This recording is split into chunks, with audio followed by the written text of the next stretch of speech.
Hello and welcome to the Overly Animated Podcast, where we take animation seriously. Today this is our San Diego Comic-Con animation news update. We'll be giving you an overview of news to come out of a bunch of our shows that we cover and animation in general, San Diego Comic-Con panels. I'm Dylan Hysen, and today I'm joined by our news correspondent, Alex Bonilla. Hola. That was my attempt at a serious newsman voice. Yes, that was a good news anchor voice.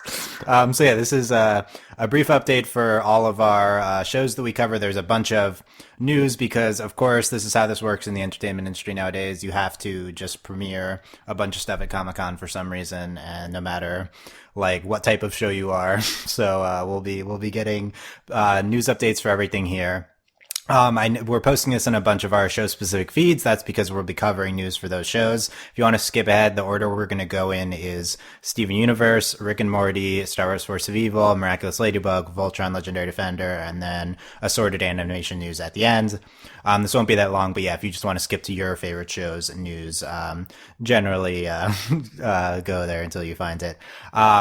So yeah, we had all these panels. We're recording this on the Saturday night. We had a bunch of Thursday, Friday panels. So, overall, Alex, impressed with the amount of news to come out? Yeah, like there weren't any that had big drops of premieres. Like none of the teasers, like for one reason or another, had something lacking. But I think when you just put it all together, there's a lot to dissect here. Yeah, I agree. No, there's no huge revelation here that we need to lead with.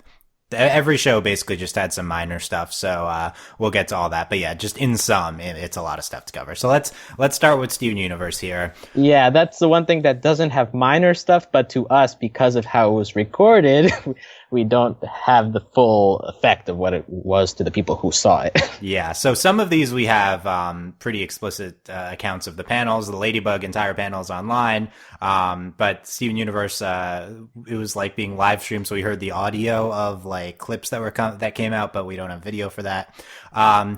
First of all, I think the big thing we're expecting potentially from the Steven Universe panel was an air date for the next episode. No air date given, Alex. Nada. No. So that's disappointing. But we had no episode aired either. A lot of these panels air new episodes. We did not get that. But we did get a trailer. Would you describe it as that? Yeah, I think a season 5 teaser would be the best way to see it. From what reports, it seems that it was clips from various settings, so probably taken from different episodes. Okay, cool. So we're not gonna, we're not really clear on how much spoilers this teaser had, or teasers, not even. But so we won't get into too much in-depth spoilers, but vaguely what was kind of happening that we can tell from this promo. Well, almost all the main characters that you'd want to hear from, you heard from. You got Pearl talking about Steven coming back. You got Sadie giving her reaction. You have Connie. You have Lapis. You have Peridot. You have Greg. Basically, all the characters that we haven't heard from during the Wanted arc that you probably thought, like, how are they going to react to all this? We got them. So it does seem that we are going to stay on this whole Aftermath arc, at least for a little bit, and probably what the reaction is to how Steven handled going to Homeworld. Okay, yeah, nice. And I'm really not clear on the details. From what I can tell, it seems like things might ramp up pretty quickly with the diamonds. I don't really know more than that. That's kind of the impression. At least that's the impression they're trying to give you. That's the impression I got from this promo, yeah. I mean, it could be 20 episodes from now, but that's what and things ramping up with Lars, too, it seems, potentially, like. Definitely. And I was very interested in this lion being missing potential plot line here. As the connoisseur of lion theories, I'm interested to see where this goes. But yeah, anything specific that a lot of people are reacting to from the promo? I mean, I know there's like one still we potentially had. I guess that's spoilers, so we should avoid that one. Yeah, that's causing a bit of discussion. Also, Lapis appearing in this. Her line is what stood out to most people the most. They're going to take their anger out on this planet just like they did before. I won't let myself get caught up in another war. So that gives you a sense that we might go back into her backstory, since that's always been vague, even with the explanation we got from Same Old World. And also just seeing how she and Peridot handle now in a new role against Homeworld instead of being a part of it. Yeah, that's going to be very interesting. And I think for that kind of vague shot, I think people are reacting a little too strongly. We don't really know what's going on here. This might not be what it seems. So let's see what happens. Yeah, we're reacting just from dialogue and like text reports since we have only a still image that came out of one of the live streams. So we'll have to see. I also don't think they'd give away major spoilers in a promo. So, we'll see what happens. If big things happen, then I think they'll just be obvious. But I think the panel was just in general leading you to believe that the diamonds are going to have a bigger role. I mean, the poster they released for the panel had yellow and blue diamond very prominent. They're both mentioned in the promo. So it just feels, and also Rebecca Sugar in several interviews she's given in the run-up has talked about this being a murder mystery. So this just all adds up to telling you that we're not straying from this arc very soon. Yeah, definitely. And I was watching the live stream panel. The only other thing that that seemed to be notable, Rebecca once again said the murder mystery thing during the panel. She seemingly slipped and said something about Rainbow Quartz reappearing. Yeah, I didn't react as hard to that just because, like, we haven't really seen a fusion that's a one-off, especially now with the development between Steven and Pearl. I think most of us just consider that to be an eventuality, but... Right, exactly. Yeah. It's like, it's not that big news to me. Rainbow Quartz will appear sometime in the next 2 years or something. Like, they work very far ahead, so there's a large window here, I think. Any other... I mean, it was just a lot of, like, singing and Steven Universe seeing things at the panel. Any other news? I don't think this is too spoilery, but just for Star fans, Lars in a cape, that sounds very intriguing. Ooh, Lars Marco parallels. I like that. Okay, so there's our Steven Universe section. Let's get into Rick and Morty here. Now, we were looking and we could not find anything from this Rick and Morty panel from yesterday. No, radio silence is very for a fandom this large. You'd think more stuff would come out of it, but nothing so far. Yeah, I actually think the fandom being large is like a problem for stuff like this. It's harder to get cohesive like news threads on the subreddit. It's well, I'd like at least one. Yeah, right. Like let's get at least one going. But it's not just panels at Comic-Con. There's a lot of like stuff around Comic-Con, which kind of it's like you'll see a lot more interviews and promos being released, and a lot of it is because of Comic-Con. So I'm not sure if these specifically, but there was a Time interview with Dan Harmon, Time.com, where he said, what would you say is the news from that, Alex?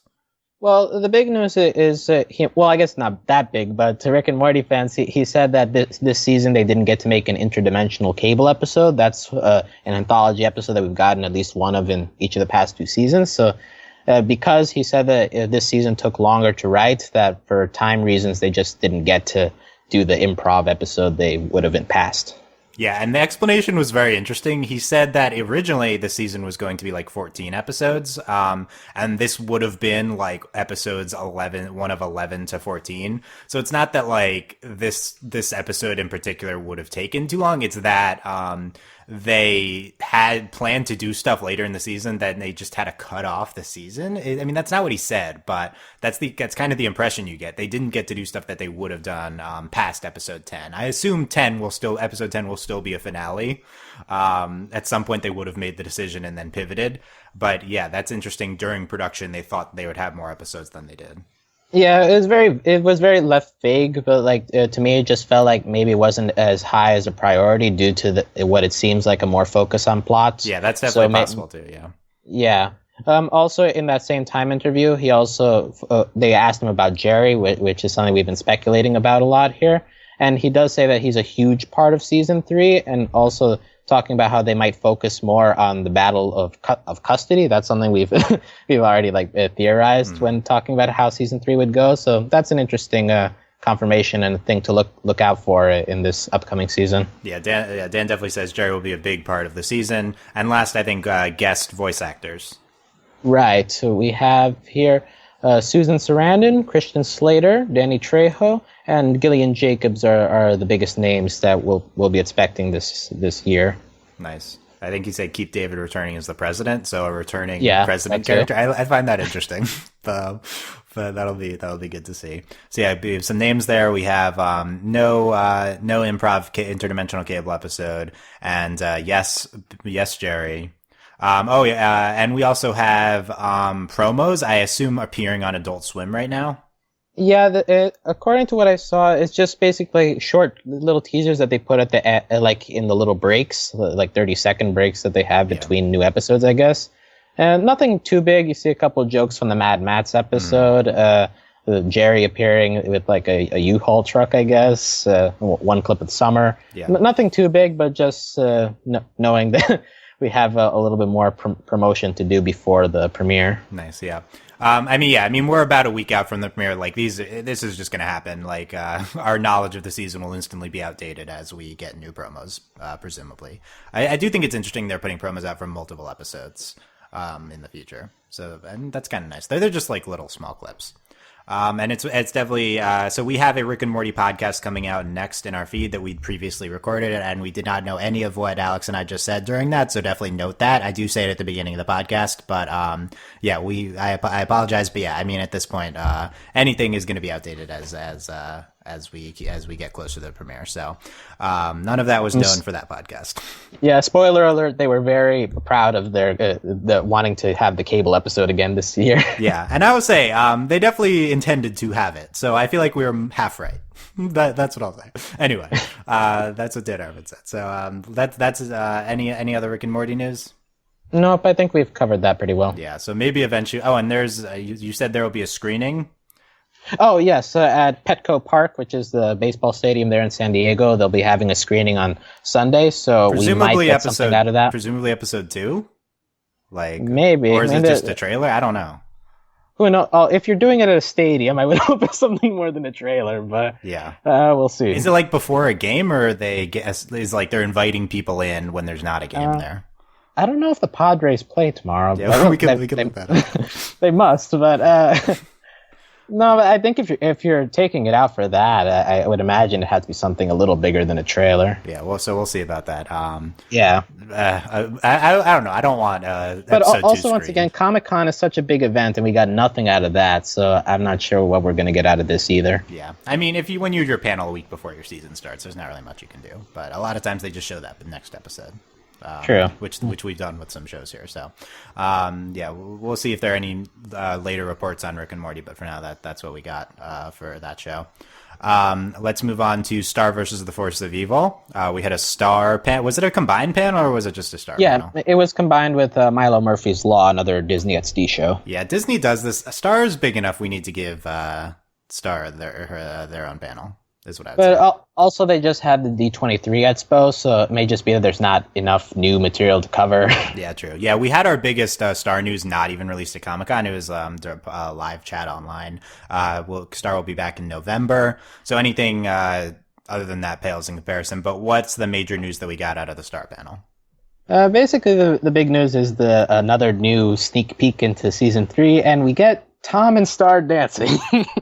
This clip is available online. You can look this up somewhere. It is Star and Tom dancing. It looks like it's for the first time. Now, most of us would say that, but Disney XD, in their attempt to troll the fandom, in an Instagram caption puts Tom gets the dance he's been waiting for since Blood Moon Ball in this S3 clip. So I'm not buying that. Yeah, they could just be great trolls, but yeah, I was worried the first time I saw this clip. I was heavily under the impression that this is Star and Tom meeting for the first time, and it's a flashback when I watched it. It's at a ball. They're dressed formally. It's not clear. Yeah, basically, it's not clear whether this is a flashback or the present. So we will see. Yeah, but it's the Tom Star. What is even Tom and Star? Tom's a demon. No, what is the ship? What is the ship name? Tomco. Tomco. You gotta stay in touch with the Tumblr. I ignore this possible ship. It is, but yeah, the Tomco fans going wild. Okay, and was there anything else from the Star panel? Nothing too large. Because there's a joint panel with Milo Murphy's Law, they on their side they announced they're going to have a crossover episode with Phineas and Ferb, and that's a show that had stopped running 2 years ago. So there's a slight corner of the Star fandom that believes like that might open a precedent for maybe a Gravity Falls crossover, but that's speculation. Yeah, how do you have a crossover with a show that's not in the air anymore?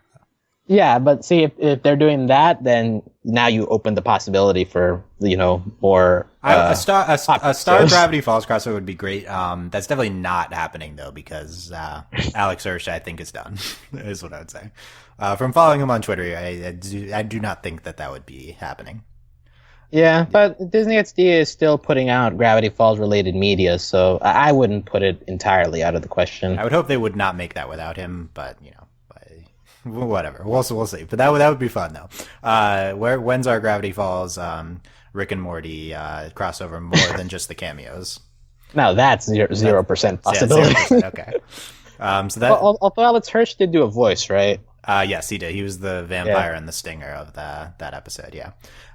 So maybe we'll get that character back. But there you go for Star Tom. Can't even remember anymore. Tom Co shippers. There, it's happening. That's definitely just such trolling. Like that's the clip you release, really. Anyway. So that's happening. Let's talk Miraculous Ladybug. This is your first podcast in Miraculous Ladybug feed in several months. I apologize for that, but this is kind of their fault because they keep delaying the season, and it once again happens. The big news out of the Miraculous Ladybug panel is that season 2 will not be airing until December of this year. Previously, it had announced to be May of this year. Then it got pushed back to September, October. Now pushed back to December. It's not clear 100% to me if this is a global release date or it's definitely the U.S. release date. But I'm not 100% sure if this is also France, where the show originates from. I think it is because I believe that's why they delayed the release in the first place, to have a synchronized global release. But yeah, Miraculous Ladybug, season 2, December on Netflix. That was basically the only big news. It's very exciting. The entire panel's up if you want to watch. I haven't seen it yet. They announced something like a new villain, Troublemaker, who I think is a Jagged Stone assistant or something. But there's really nothing else other than just this release date. Very exciting. There's something about chibis. I don't care.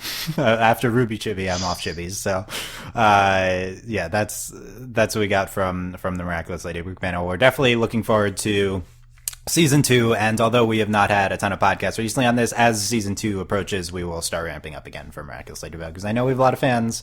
I believe we are the only Miraculous Ladybug podcast, so we have a duty to continue to cover that show, and we definitely will. Let's get into Voltron, Legendary Defender here. I think actually Voltron had the most news out of any of our shows, Alex.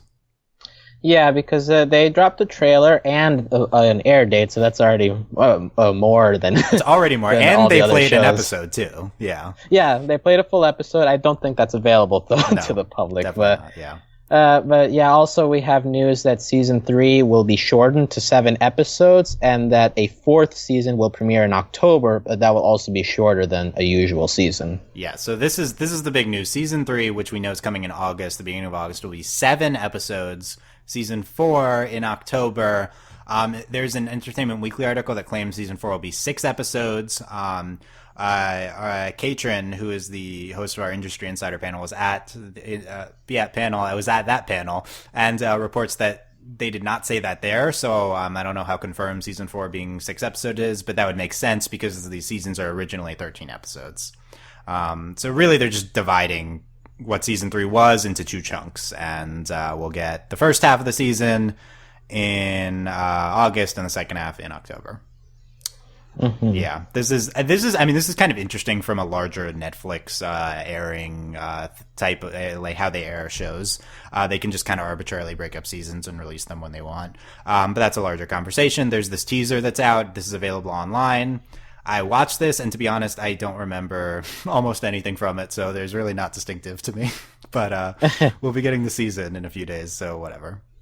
And they aired episode 1 of the season, Changing of the Guard. And there's been reports that there's a Clance moment in the episode, so we can look forward to that. That's it, right, Alex, on that?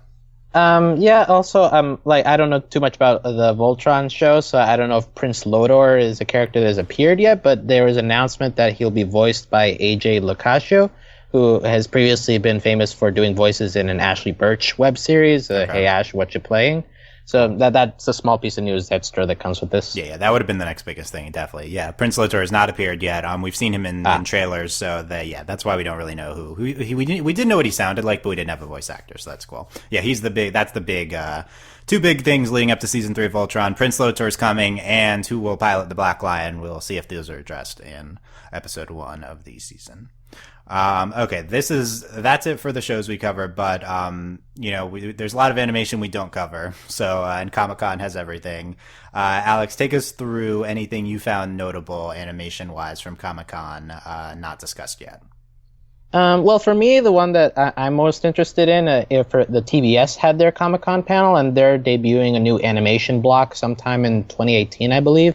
But their big show is, at least to me, is Close Enough, which is J.G. Quintel's new venture since letting regular show come to a conclusion on a Cartoon Network.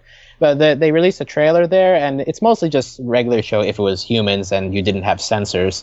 And also just hearing Mordecai's voice come out of a normal dude is kind of interesting. But I'm interested to see where that goes. I like the trailer that they put out.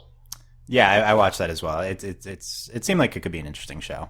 But yeah, definitely just looks like adult regular shows. So that's interesting.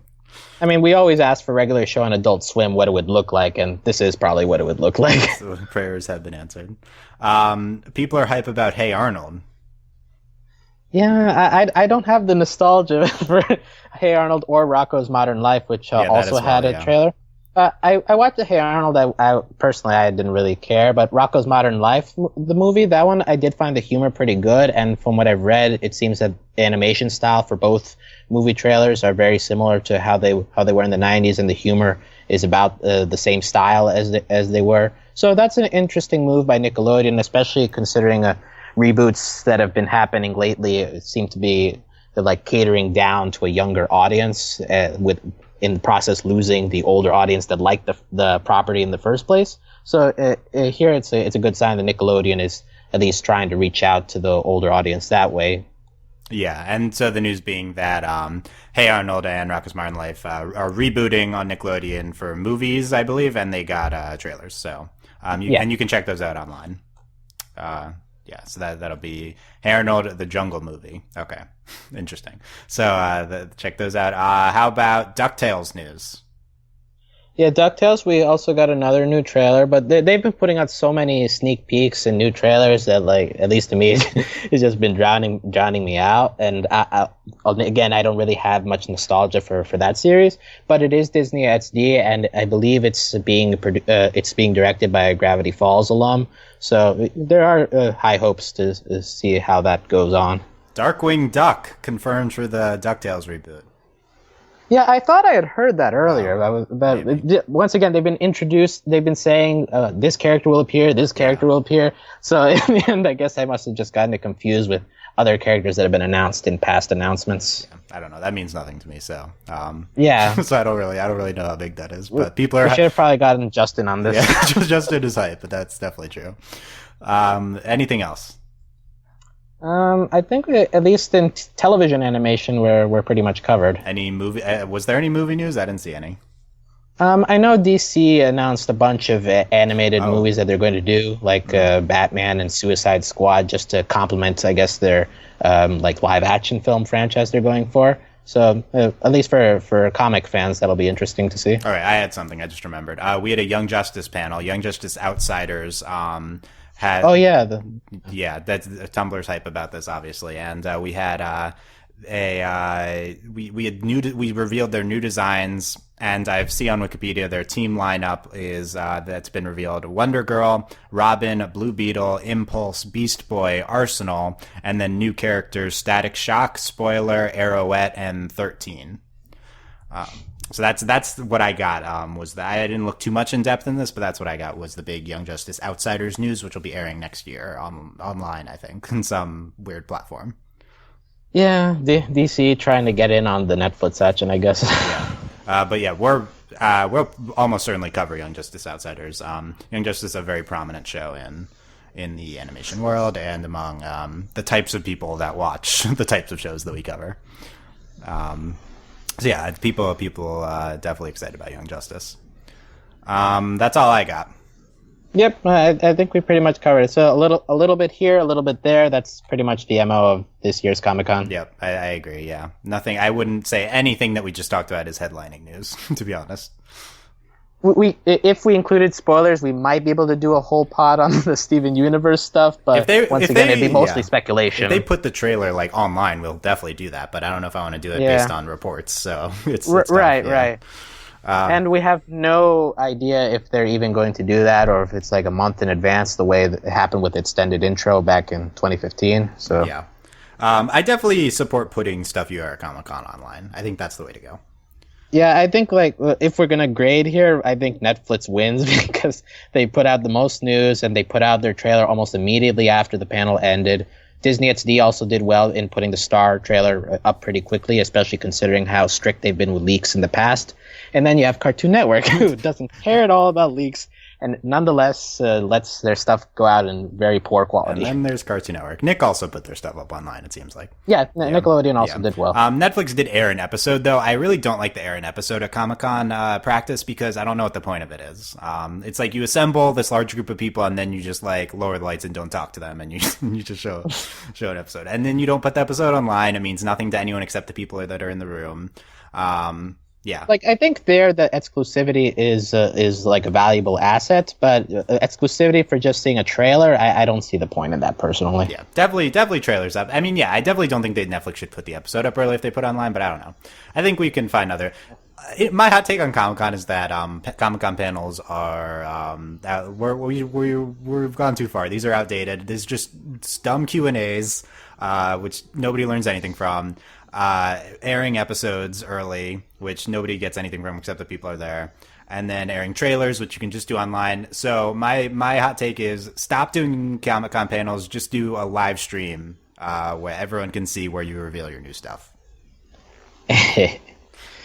Yeah, also just like Steven Universe, I recall like people are confusing and thinking, hey, but the Gem Harvest thing happened last year, but people forget that was a New York Comic-Con. So also you're starting to see that they're starting to release things at different places. So it's starting to, if it starts to sprawl, that will only get even more confusing. Yeah, we're already at a point where everyone has to have a New York Comic-Con panel as well. So it's a lot.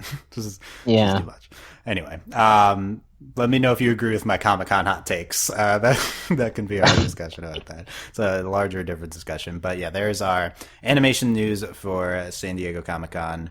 Thank you to news correspondent Alex. I assume you also have a written report up on our blog section. Yeah, I usually don't plug this, but we on Overly Animated, we do have a Last Week in Animation roundup. Usually comes up every Monday morning, so keep an eye out for that if you want a written analysis on other non-Comic-Con news coming up. Yeah, definitely a good week to check out the written roundup as well. Check that out in our blog section. You find everything about that at overlyanimated.com, so you'll find all our podcasts as well. Check us out on Patreon, patreon.com/overlyanimated. Thank you very much to all our patrons, especially our patron of the podcast, Ryan, a.k.a. Brian, and thanks as always to our patron executive producers, John, Ryan, Steve, Alex, and Andy. We got Rick and Morty and Star podcasts upcoming. We'll see if we can find, and then we're jumping right into the Rick and Morty season. So lots of Rick and Morty coming up. If Steven Universe posts that trailer, we'll definitely discuss that, but I'm skeptical. And yeah, that's it. So thanks for checking out our short update here, guys, and we'll see you next time. Bye. Adios.